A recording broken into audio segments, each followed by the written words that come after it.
नमस्कार, मैं हूँ भावना शर्मा और आप सब देख रहे हैं अपना फेवरेट चैनल भावना शर्मा। कहिए कैसे हैं आप?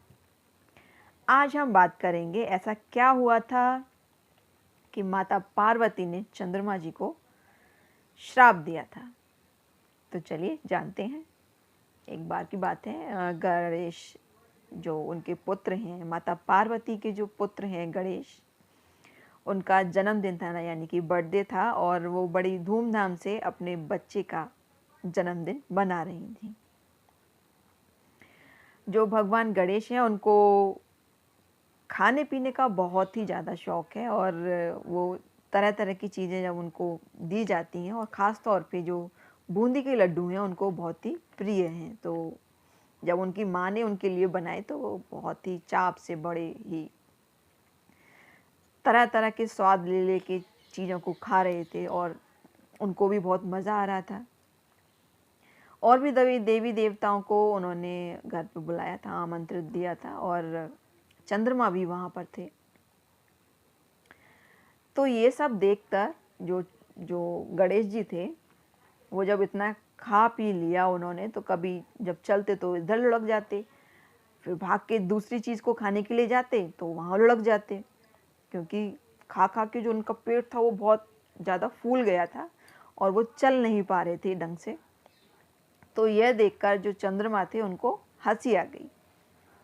एक बार उनको श्राप उनकी हंसी के कारण ही मिला था, जो कि स्वयं गणेश जी ने ही दिया था, और इस बार जो था वो माता पार्वती ने उनको श्राप दिया जब देखा कि वो उनके बच्चे पर हंस रही हैं।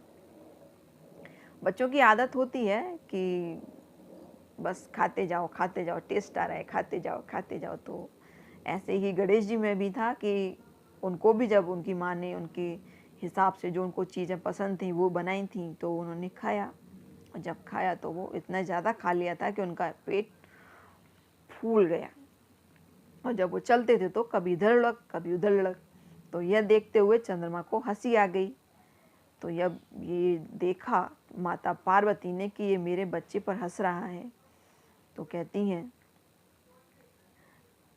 वैसे तो आप मेरे पति के मस्तक पर विराजमान हो, लेकिन आप मेरे बच्चे को देखकर हंस रहे हो, उसकी खिल्ली उड़ा रहे हो, वो खाता पीता खुश है, आप क्यों इससे बैर रख रही हो? लेकिन जब उनको क्रोध आ चुका था तो उन्होंने उनको श्राप दे दिया कि आज के दिन तुझे अगर कोई देखेगा तो उस पर कलंक लगेगा। जैसे ही ये बात सुनी चंद्रमा ने, तो वो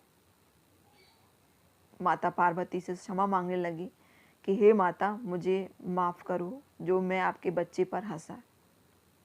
लेकिन माता कहाँ मानने वाली, जब वो देखती हैं कि वो क्या, अगर आपके बच्चे पर कोई हंसेगा तो आप भी बुरा ही मानती हैं, तो ऐसे ही वो भी एक माँ है, उनके अंदर भी ममता है। और उन्होंने जो चंद्रमा है उनको श्राप दे डाला कि तुमको अगर कोई देखेगा गणेश चतुर्थी को, जो कि भगवान गणेश का जन्मदिन है, उसकी रात को अगर कोई तुम्हारे दर्शन करेगा तो उस पर कलंक लगेगा या चोरी का आरोप लगेगा। और ये बात आप शायद नहीं जानते होंगे कि जो कृष्ण कन्हैया थे, नंदलाला थे, उन पर भी, कृष्ण भगवान पर एक बार चोरी का, मणि चोरी का आरोप लगा था, और वो इसी कारण हुआ था क्योंकि उन्होंने गणेश चतुर्थी के दिन भगवान देवता जो हमारे चंद्रमा हैं उनका दर्शन कर लिया था, और इस कारण उनको ये जो दोष है उसका भोगना पड़ा, यानी कि दोषी बनना पड़ा। उन पर चोरी का आरोप लगा था कि उन्होंने मणि, जो कि एक हीरे जैसा होता है, उसकी चोरी की है। तो कहा जाता है कि इस दिन, गणेश चतुर्थी के दिन, कभी भी गलती से भी चंद्रमा के दर्शन नहीं करने चाहिए, उसको अशुभ माना जाता है। तो आप भी याद रखिएगा कि गणेश चतुर्थी के दिन आप हो सके तो जो चंद्रमा है उसके दर्शन नहीं करिएगा। जो लोग मानते हैं इन कथाओं को, वो ये कथाएं ज़रूर जानते होंगे, उन पर विश्वास भी होगा।